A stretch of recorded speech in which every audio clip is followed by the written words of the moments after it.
Alright. What's up, everybody? We are back with another episode of the Salt Mines, where we delve into the demented and deranged adventures of people who are slowly losing their minds, trying to play one of the hardest esports out there, one of the most competitive real-time strategy games, where you're managing economy, army, micromanagement of units, macro-management of strategies, tech trees, upgrades, all sorts of things. There's a lot going on, and as a result, some people's brains absolutely fall apart, and they get very angry as they play the game. We learn all about it here, and oh my god, okay, what are we? We're 30 seconds in. 30 seconds in, and it's already starting. In the bottom left, we've got Leviathan saying, Na du kleiner Arschficker. Okay, I'm not great with German, guys. Legoland in the top right saying, English, please. Kleiner? That should be small, I think. And Arschficker, I think we can all figure out what that is. Do is you. So I don't know what Na means. So it should be you small ass banger. Let's hope he translates as well. Legoland doesn't understand it, so hopefully he throws out the translation. Now, this was in response to good luck, have fun from Legoland. So you can tell Leviathan's in a really solid state of mind. Is just kind of like, hey, you're wishing me good luck, have fun? Well, you like those small asses, don't you? Yeah, okay, bit of an odd response. Normally, you can always tell when someone's in a really... And there comes the translation. I was going to say, you can always tell when someone's in a good state of mind because they massively overreact to, like, any interaction you have with them. This happens in StarCraft, where you come across these people who are clearly in a very heightened state of awareness. Oh my god, says not only are you horny at arseholes, but also says you like fun. You like a fucking girl's a-hole. Oh my god. Well, that's actually different. Normally we get a lot of homophobia, guys, in this show.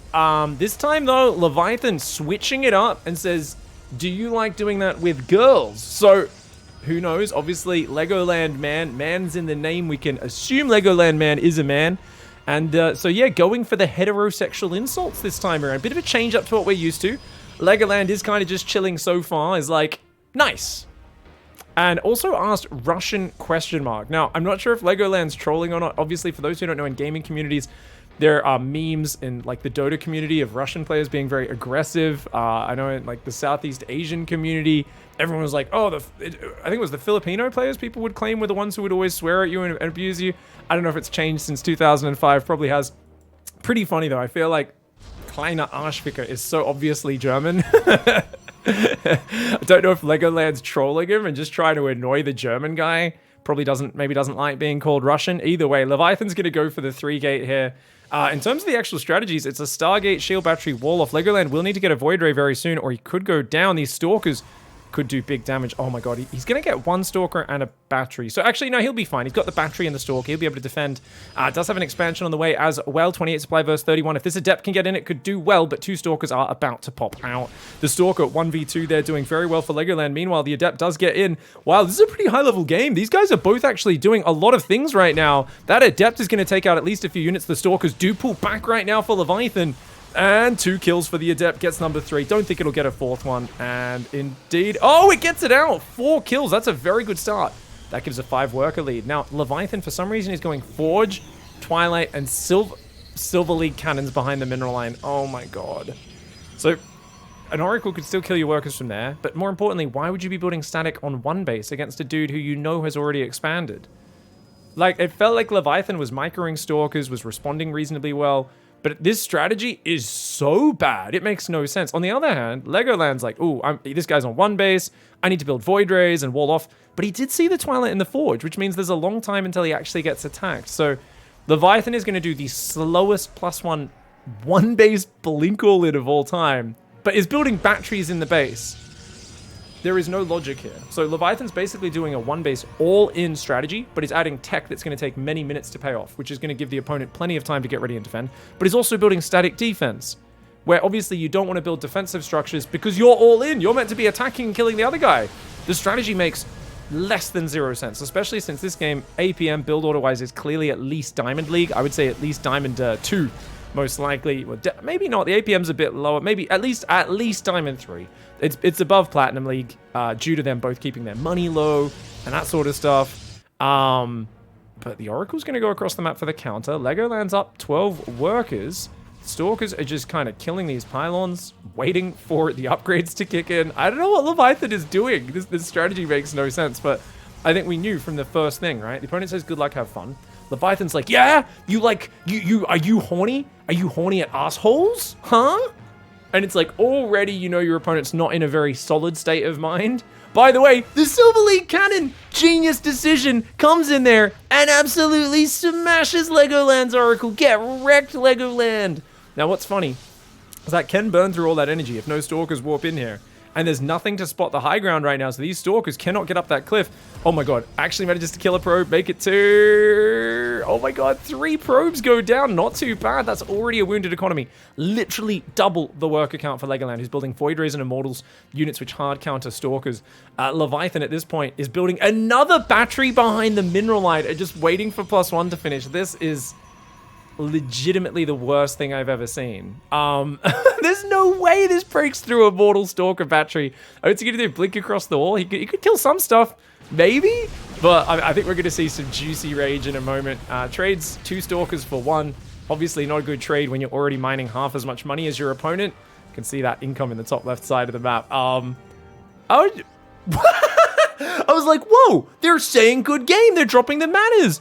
But then they drop the C-bomb there, using the Australian word that is used for every single scenario, calling them a bit of a runt. Something that rhymes with runt. Legoland says, wow. That's surprising. Yeah, GG, mate. Leviathan says, what? Wow. Bastard. F you. F you, bastard. Legoland's like, dude, I don't know, man. I thought we were friends, man. You were asking me about, you know, my predilections. I thought that was a conversation you have between buddies. Leviathan's like, no. You are just a child. Oh my god, a child effort. Leviathan accusing Legoland of a little bit of the old pedophilia there. Not too sure about that one, mate. I do like that Leviathan dropped the GG and then didn't leave. Greedy expansion. Sure? Is that meant to be sure? Bunker King. Bunker King. Because they built cannons and because they built some shield batteries and walled their base off and defended. That's the greatest. I love when people complain about the person playing the strategy game. They're like, you took a greedy expansion and then defended it? Idiot. Like, why would you do that, you coward? And it's like, wait, you understand it's a strategy game, right? And they're like, well, a real man would have stood in front of my fists, taken a punch to the face, and gotten knocked out like a warrior. None of this cowardly dodging punches business. Like you can put it in any other context and it makes absolutely no sense. But when you're deep in the despair of having lost 12 ladder games in a row like Leviathan is, I'm not sure you're necessarily casting your mind around in, you know, with logical intentions. Like, at this point, what is your plan? You're going to double expand, but you're not even building probes for those expansion. You're at 22 versus 44. You're mindlessly rallying Stalkers, and now you start queuing probes. I mean, look at this base layout. This base layout here, 2 batteries and a cannon while doing a 1 base all in. Nothing spells absolute bloody cognitive dissonance more than that. It's just, I'm doing an all-in. I need to wall off with bloody cannons and batteries. It's like, I don't know, man. This doesn't make any sense, bro. Legoland, on the other hand, is just playing quite intelligently. Is like, I'm just going to sit here and mass up a killer army. The Zealots are amazing, even without charge. The problem Void Rays and Immortals have is the Stalkers can, like, run in and one-shot them and, like, be blinking away and stuff. But if you run into start one-shotting those units, the Zealots are going to do huge damage. You've got charge as well now. I mean, this is a Stalker-slaying army. They don't do bonus damage to Zealots. Zealots beat them 1-1, and Void Rays and Immortals annihilate them. The Stalkers are in the top left, but honestly, you could just A-move that down as Legoland. Legoland, the worst thing that could happen for him, the best for Leviathan, is pick off a Void Ray, blink away. Pick off a Void Ray, blink away, and then maybe kite the Zealots without actually fighting the other units. But look how quickly the Stalkers go down. 2 of them disappear there. They do bait the prismatic alignment out and they take out a Zealot, but now they are microing sideways for some reason rather than directly away from the Zealots. And they're going to corner themselves here. Oh my god, the reinforcing Stalkers accidentally blink into the army. It's going to get a Void Ray. Good job, Leviathan. You got 1 Void Ray kill. You go, Leviathan. Come on, type the words in the chat. Come on, the salt delivery is not complete. I know there's got to be more, mate. There's no way after all this you just GG or leave the game. There's no way, right? He's getting +2 attack and charge. I've got +2. It's like, Legoland's like, I have 40 times the units you have. It's called macro, dude. I made an expansion and then I defensed it, you know? I paid attention to White Ra's wisdom from back in the day. First you make expansion, then you defense it, and then you collect that salty, salty check from your opponent. Muhahaha. Idiot. Wow, that was... Talk about starting the game off with some vicious, weird commentary about the predilections. Do you like doing it in the butts? All sorts of stuff. And finishes with a muhahaha idiot. I gotta say, started strong, ended with a little bit of a fizzle. Leviathan, I'm gonna be rating this soul as, you know, I think similar to a fighter who gasses out in the first round. You ran out of energy, you were just panting by the end of it. Save some of that good quality insults and vitriol for later in the game. Start off small and then level it up. Don't just go all at once. Classic mistake. I think because of this, Leviathan's probably maybe a 14 or 15-year-old young boy, hasn't yet learned the lessons of letting it all just explode within the first 3 seconds. All right, guys. Well, that was a fun way to start the day. Just dial it up to 1,000 literally within the 30 seconds of the game. Now we are going into a game with a barcode. A little bit of a try-hard down here, hiding their identity. And the opponent in the top right is Jordanism. Now, some people, like, Rotterdam made a good video about how playing on a barcode, it's like, especially as you get to a higher level, a bit of an unfair advantage, because if you play someone, again, they don't know it's you, whereas you know them, so you remember their build, they don't remember yours. So if you guys do want to be anonymous, but you don't want to take that advantage, just give yourself a name, Goblin King, Chadman, Legendary Poo Fighter, whatever your dumb name is. But if you play a barcode, it's not the end of the world. There'll be people who say, it's a slight advantage you get of that anonymity. You know, it is what it is. But realistically, what I would say is, as much as we try to encourage people to play on names so we all have personalities out there and it's less of a faceless battle, it's more fun, right? When you have these repeat battles and you can put names to each other and remember who people are, it is just more fun and more of an enjoyable ladder experience. But there are people who get very angry just about the fact that they're playing a barcode and they're like, yeah, you try hard, you think you're a pro gamer? And as much as I've made fun for people of that, it's a very light-hearted when I say it, right? But I have seen people explode. So I don't know if it's going to be Jordanism up here in the right who's raging, or if it's the barcode. Obviously, people who are anonymous do tend to rage a lot as well. Not really sure. This is going to be a 3 racks, but also with 2 SCVs. This build makes no sense. What is this? So it's 3 barracks, but they're all the way at home, and we're building a bunker. It's like a proxy 3 racks, but we just forgot to proxy the barracks. Very cute. Jordanism's going 2 gate. Very safe opening, but no scouting. A lot of people out there go, man, I don't look at my scouting. I don't do it. I always tell people, I'm like, you should just scout anyway, right? Just to get the information and see what's happening, so you're not surprised by random crazy BS, which it seems like this is going to happen, because if we don't go down there till Stalkers are out, that's going to be a bunker with already having a Marine inside it, whereas even a single probe could have denied that SCV building it. But now, here we go, Stalkers on the way. Gonna find this bunker, and Jordanism is gonna have to react very quickly and start pumping out Stalkers, maybe build a shield battery on the edge, get a few more gateways. Once you get a lot of Stalkers, they can gun down bunkers pretty well, especially since this Marine rally is coming from very far away. The Marine there does fight the probe. The probe will get past for now, not a bad move.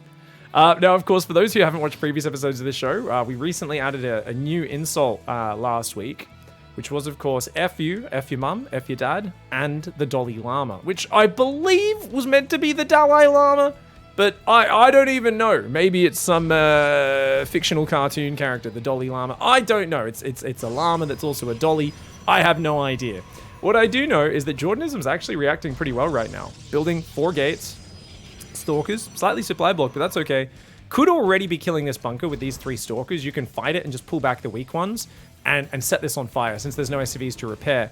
But as it is, what's happening is, interestingly, the barcode player here, I mean, we're just going to call you Railroad, okay? Railroad here. So I don't have to say the barcode. Railroad is going to be going for an expansion and then trying to defend that. Here come the Stalkers. You see, yeah, good micro by Jordanism. This is a pretty good play by Jordanism. 240 try-hard APM against 85. So, okay, guys, this tells us 2 things. Number 1, Railroad has a girlfriend, doesn't have enough time to practice, so is doing low-effort fun strats, like building a bunker here. Jordanism, ultimate tryhard, 230 APM, practices hard every day, wants to be the next hero, wants to be the next best proto player in the world, and is actually in a pretty good spot right now. If we just warp in 4 Stalkers, can bust this bunker, counterattack. There's no stim, no shields, no bunker. I actually feel really worried for Railroad. The Railroad is starting Marauder production, which of course counters the Stalkers much better. Here we go, the Stalkers coming in, but Jordan's Stalker is stuck up front. Not going to pull that one back. The bunker will go down. No defensive micro for Jordan just yet, but these Marines shouldn't get home. Stalkers are way faster than them. They should not be getting home.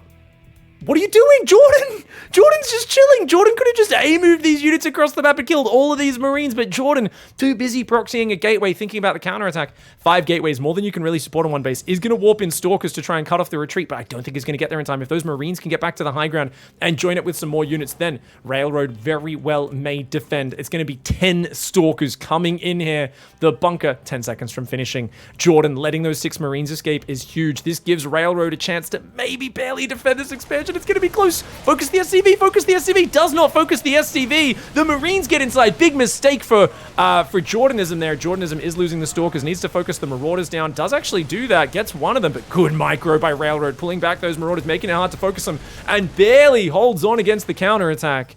Now, this is still a very dangerous situation. Should not chase out there, because you get another round of Stalkers. You can still bust that bunker. And oh my god, Jordanism coming out with the N-word. Hard R has been dropped in the chat. And remember, I mean, this just brings us back to what we've seen a lot of recently, which is straight up psychopaths. Just weird, angry people who they're just like, homophobic slurred N-word, homophobic slur N-word, you know, F-word, N-word, F-word, N-word. And I'm like, okay, I get it. You're angry, so you're just trying to dig for the most hateful word.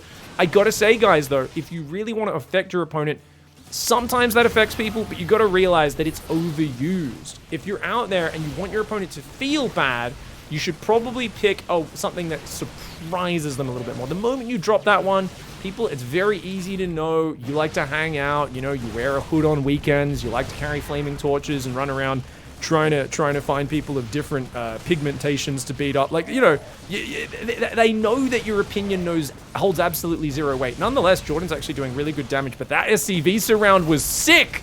Gets the Marauder back in there. Railroad gets the SCV surround. The Marauders hold the ramp. 5 more Stalkers coming in, though. The Marines and Marauders are on the way. Concussive Shell is done. 4 Marauders on the high ground are going to be big. The Stalkers have to back off. The Stalker goes down. Those Marauders stay here. There's no way to breach the ramp. I think Jordanism has to expand now, and indeed is going to be doing that. Potentially could go for sentries and try to force field the ramp to keep them contained. Lag hacking. Whoa! You see, that's what I'm talking about, guys. You're playing StarCraft. Bring out the Asian slurs. It's a little bit more niche on the internet, you know? We don't think of that as a gaming word. Lag hacking, slur for Chinese person there coming out. See, that's a bit more creative for Jordanism. So far, I don't think Railroad cares at all as they're winning the game. And if they can get Stim started as well, these Marauders are going to absolutely slay. Looks like the counterattack will be going across the map. Unfortunately, doesn't know about that proxy gateway. Removing that would be kind of nice. Jordan doesn't get sentries and immortals, they'll be in trouble. No, okay, so what's interesting, guys, is Railroad has actually not responded at all in this game. Is trying to, I'm just not going to engage, not going to say anything. And Jordanism is specifically asking now, hey, do you speak English? So Jordanism is like, okay, this player might not speak English. I need to find the right language. I gotta say, Jordanism is showing exceptional commitment to the craft of shit talking while getting their ass kicked in StarCraft. But Jordanism, I do think you are going to be my role model for basically just being a worthless piece of crap on the internet. Good on you, buddy. So guys out there, if you want to apply to be in Jordanism's school of lame insults while getting your ass handed to you in StarCraft, yeah, I think definitely we've got some good ideas there. Do you speak English? Not for you, no. I was going to ask you something, but fine. GG. Out comes the GG for Railroad. Jordanism rounds it out with just the classic homophobic slur there, calls them an F-word. You know, that there is honestly, I gotta say, I thought we were going in a more creative direction with the Asian slur. I thought we was going to get more creative from there. That was still pretty normal. But at the end of the day, Jordanism shows that they are, much like many players, getting angry at losing the video game. Someone who, they're just well set up for life. They're following that real direct road of just using the tried, tested, and true insults. And oh my lord, okay, wow, Jesus Christ. Holy crap, what a psychopath. Guys, I think today's episode, we're just coming across the absolutely insane people. I don't even want to say that. I hope, wow, I can't say that. Oh my, oh, what the shit? Oh, that is disgusting. Oh, what the hell? I hope your N-word mom gets, oh my god, and kill, oh my, I can't even. I hope you find her with, oh my lord, that is, okay, that's some real psycho shit. Okay, guys, Jordanism is a complete psycho. Went from, I was making fun of it, but at a certain point, I just got to say, who are these people? Who is out there on the ladder saying this stuff to people that beat them at a video game? What is wrong with these people? What the hell? What is happening? Well, what is going on, guys? Going into the next game, we've got Valeda from my clan in the top left. Looks like they're probably the one that sent this one in. And then, well, much in the theme of the episode, they're up against a Psycho. I mean, obviously, Psycho the Terran, Valeda the Zerg. That last one was insane. And I really want to wonder, obviously, if we think about it, and we do like to philosophize a little bit while wondering what's going on in these people's heads. That last game, absolute crazy person. Obviously, we've all had moments where we get angry and lash out, right? Like, not everyone should be defined by one thing they've said. I've lost games and said, oh, your race is imba, or your strategy's unfair, especially a lot more in my younger days. I would lash out and I'd say something to try and make my opponent feel some of the pain that I was feeling from getting my ass handed to me, right? In a competitive activity, you'd be like, oh, you guys aren't even that good. You've got an advantage because this, right? You're deflecting, and it's usually based in your ego, right? For me, when I felt like, and I still sometimes feel like lashing out like that, but I do contain myself, and usually I've kind of learnt enough to go, hey, if my ego's going, it's not fair, they're abusing this, they're a bastard, rather than just going, hey, let's try and make them feel bad. Usually I go, okay, my ego feels a bit threatened, I feel a little bit bad. Let's use that as fuel to kind of look at what I'm doing and why do I feel so bad in this game? Oh, you know what, man, that bunker, it just denied my natural for like 4 or 5 minutes. I couldn't punish them with the counterattack. I felt like they took away my ability to play the game I wanted to play. And it didn't, you know, it felt like what I normally get out of a StarCraft game, I didn't get out of it in that game. And then I'll go back and I'll look at the replay and I'll be like, hey, maybe I should scout. And maybe if I like actually send a worker scout and I see someone building 3 barracks and sending SCVs across to bunker rush me, I can just pull a few probes, stop the bunker getting up, rally a zealot and stalker down there, and completely shut down their really unoptimized strategy. You know, like, but so that's my thought process, right? As someone who's obviously a much higher level expert player, maybe a little bit more emotionally controlled. So where do you guys think the process is the same? They start feeling angry, like they've had their game taken away from the ability to take the game. They think their opponent's doing a strategy that's easier or unfair. And is that where I take the left turn into trying to figure out what went wrong and use it for fuel for improvement? Is that where they just go, I just want you to feel the pain that I'm feeling, so I'm just going to lash out? It's like an indiscriminate lashing out, right, of all sorts of words and things. But it's just, for me, it's fascinating the way people do it, right? We've seen people in this show say like, oh, the phone rang, doesn't count, batteries ran out of my mouse, your race is easier than mine. And what did we have the other week? It was like, there was one I cast, actually, I don't think we put this out, but someone was saying, you don't need to siege up. They're like, I need to siege up as Terran. Basically, their mech army like got caught out. I was watching this game, and they just lost this mech army. And they're like, well, you don't even need to siege up, so Zerg's so much easier than Terran. So all these different justifications, but I find it interesting where there's those people, it's like there's the category of people who keep it based in gameplay, saying like, oh, your thing's easier, that's a bit unfair, that's like a cheap strategy, right? There's that level of raging that's more like, I guess, Idra style back in the day, and a lot of pros will make that sort of reason. Oh, he's just a cheeser, he's going for the easier strats. But then there's the ones where they're like, go kill yourself, I hope your family die. Oh. It's like an entirely different level of stuff where, like, for me, it is so automatically taboo to say stuff to people like that. But on the other hand, I think a lot of people have grown up on the internet anonymous, right? And they've always seen it. I remember, like, even back in the day, people would be like, oh, it's just the internet. You can say whatever you want, right? Like, I think there's, like, people who've grown up in an internet culture where they think saying something online is like, oh, you can just say anything and it doesn't mean anything. It's meaningless, right? It's kind of, people say, like, what, road rage. Part of the reason why people get so angry is because you can't really see the other driver in their car. They're like a nameless thing. So you're just like, oh, that's not a person, right? This is all about me. You can stay like purely selfishly self-centered. You don't even realize there's another person over there. And maybe that's what these people are missing. Maybe they don't see their opponents as a real person, right? Maybe they're looking at it as like, oh, no.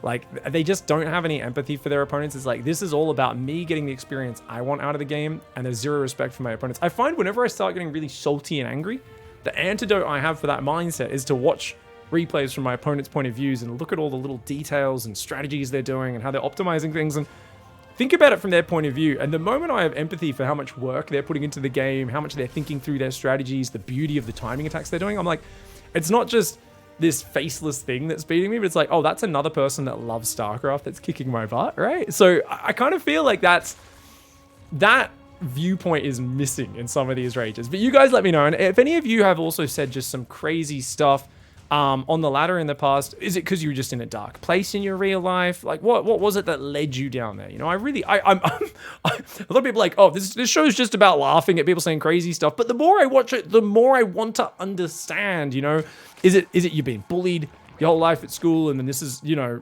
you feel powerful when you're playing StarCraft, so when you lose, it makes you feel really weak and angry, so you lash out. Like, what is the whole thing going on mentally? I'd love to find out. So everyone share your views, your thoughts, your theories on that, please, in the comments, and help me dissect what's going on. So far, very slow game, very turtly open from Psycho, who's coming across with a handful of Marines and 4 Hellions. An oddball pressure, if I've ever seen one. It does look like there's an armory finish, so I think Psycho was planning to make Hellbats, but has forgotten to morph them, is fighting roaches with unupgraded Marine Hellion right now. Did he just turn and kill his own Zergling? Yeah, Valeda just turned and killed their own Zergling right there. Oh no, it doesn't really matter, it's just a slowling. The roaches are hammering this push, man. I mean, they just destroy Marine Hellion. And behind this, what do we got? 2 Baron commands and his Liberators coming across. Yeah, this is a really weird attack from Psycho. Psycho is going to rotate to the left side, see if they can find some damage there. These Hellions are in trouble. Okay, the Marines, will they get the Overlord? No. Yeah, this is really not finding anything. And I mean, seeing these roaches, you should be getting home as Psycho and swapping into a defensive stance, maybe dropping a 3rd CC, but no SCVs or mules dropping. Still hanging out here. The Marines will get a Queen. Liberator's sieging up.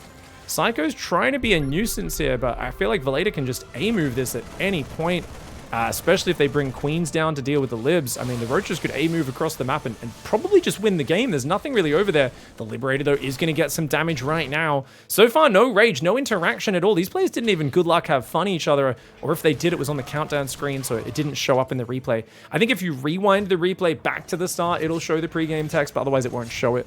Something like that. The Queen does start shooting the Liberator. I don't know what Psycho is doing, guys. Why would you be sieging a Liberator? Like, you haven't built an SCV in the last 3 minutes. You've got 2,500 minerals and 1,000 gas. This is like that classic MMR, I think, where the players stare at the fight a bit much. Let's see who spends their money first. Psycho builds 4 barracks, so that's a good way of batching up lots of structures, but if you got 2,000 minerals, you got to do more than that. No SCVs or mules building, no extra command centers. Could build 5 command centers. Valeda likewise could build about 4 or 5 hatcheries right now. We're going to see which player decides to spend their money first, guys. Factory comes down. It's the 2nd factory. What? But we're not even mining off the 2nd gas in the main. Oh my god. What's happening in this game, buddy? Okay, Widowmine's burrowed there. We got the Liberator sieged up as well. Yeah, it's really who's going to spend their money first. Valeda builds a double hatch, which is cute. Still could build about 3 or 4 more of those hatcheries, but it looks like Valeda overall is up 20 workers, building Roach Ravager, has 1/1 upgrades, Roach speed, saturating most of the casters. Some of them are missing. Still a bit of disorganization on Valeda's part, but definitely cleaner than Psycho, who still is not building SCVs nor dropping mules. So complete lack of any sort of just like a macro rhythm to the play.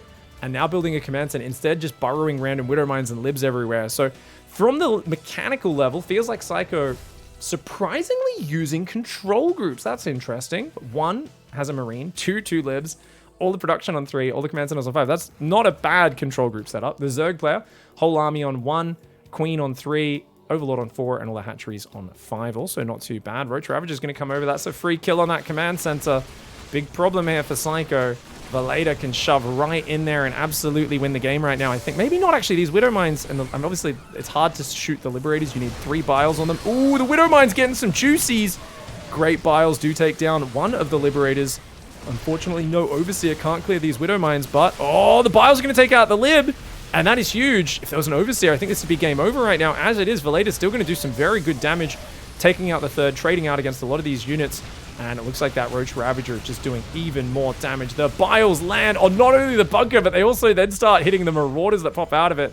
And the Ravagers are up in the worker line. This game is a total poop shoot right now. Valeda's just dropping Biles on the workers, doing what they can. The Widowmines try to get back here, but of course they cannot really move around very well. The Ravager's doing massive damage. Here we go. The Widowmine's going to try to go for the combat burrow. Valeda moves away again. Valeda. Oh, this is going to be annoying for Psycho. Does get 1 of those shots off, but the Biles take out 2 of the Widowmines. And finally, Psycho is going to clean up that last Ravager. Okay, here we go. We've got a 4th base and a 5th base there as well. got lots of overseers morphing. So far, it does feel like Veleda just has a much bigger economy, has denied the third. There's not really much way Psycho can get back in this game. Definitely needs to transfer workers, build depots, and all that sort of stuff, but the Widow Mines and the Buy are going to struggle against the Roach Ravager. Veleda's production, though, still floating tons of money and not really keeping that production up at all. So Veleda definitely needs to get those gases on the 4th.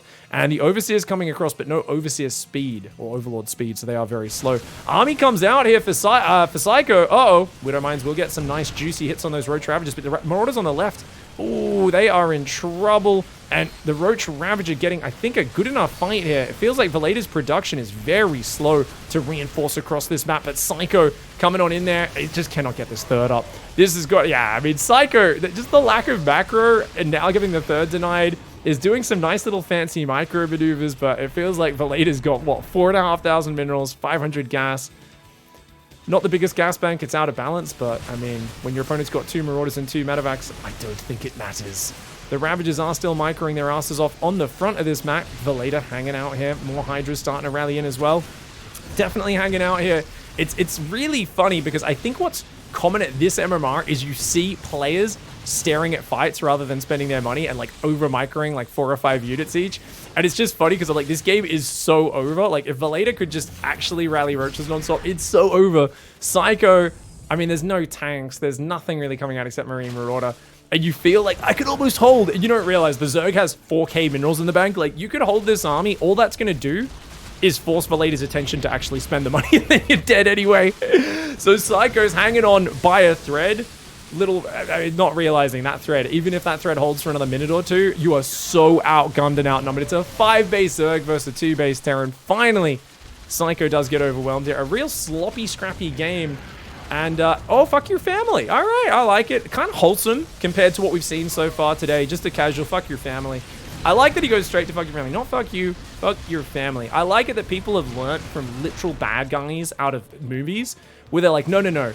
Don't go after them. You go after their family. Like, right? It's always like, I have your daughter and your wife. Hostages. I'll kill them if you don't do what I tell you. Psycho says, can you give me address?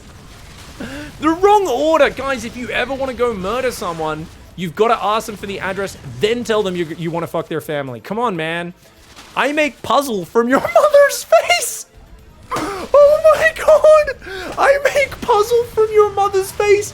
That is the most ridiculous thing I've ever heard. You want to come have a good time, says Veleda? So he says, I want jump on your daddy head. Super giant C smiley face. That's like a Joker grin. If you use that smiley face with the capital C is like the Joker grin where it turns inside. I want to kill all your 3rd category family, okay? What? What is a 3rd category family? Is that like, I'm not going to kill your direct family? That would be too direct. I'm going to find your like only 2nd or beyond 2nd cousins, right? Your 3rd, that'd be 3rd cousins and beyond.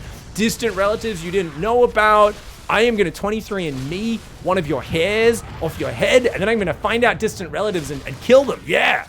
Maybe I find your IP. Oh, you teddy bear, says Veleda.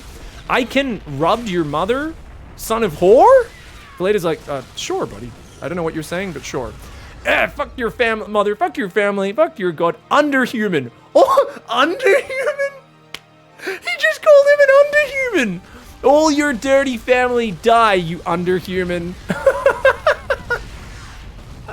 Non-native English speakers are my favorite thing in the entire world. That is the best series of insults I've ever heard. Okay, when your mother died on cancer, you tell me, okay? You gotta tell me when your mother dies of cancer? What kind of an insult is that? You are underhuman. And then gets defeated by losing the last building. Did not leave the game. Didn't even lift the buildings. Was too busy trying to get the address of the underhuman so that they could wish murder and death on their 3rd category family. What the fuck? Alright, I hope you enjoyed this episode, Underhumans. Don't forget to check out the other Salt Mines episodes. Click on the links there on the screen. We'll see all you bloody Underhumans in your 3rd category family in the next episode. Don't forget to tell your 3rd category family to like and subscribe. We'll see you next time. Goodbye and good night. Far out. Dumbest shit I've ever seen. Oh, look at the timer as well. That game finished right on the elite time. Wow. Wow, wow, wow, wow. Oh my god. I actually have tears. What the shit?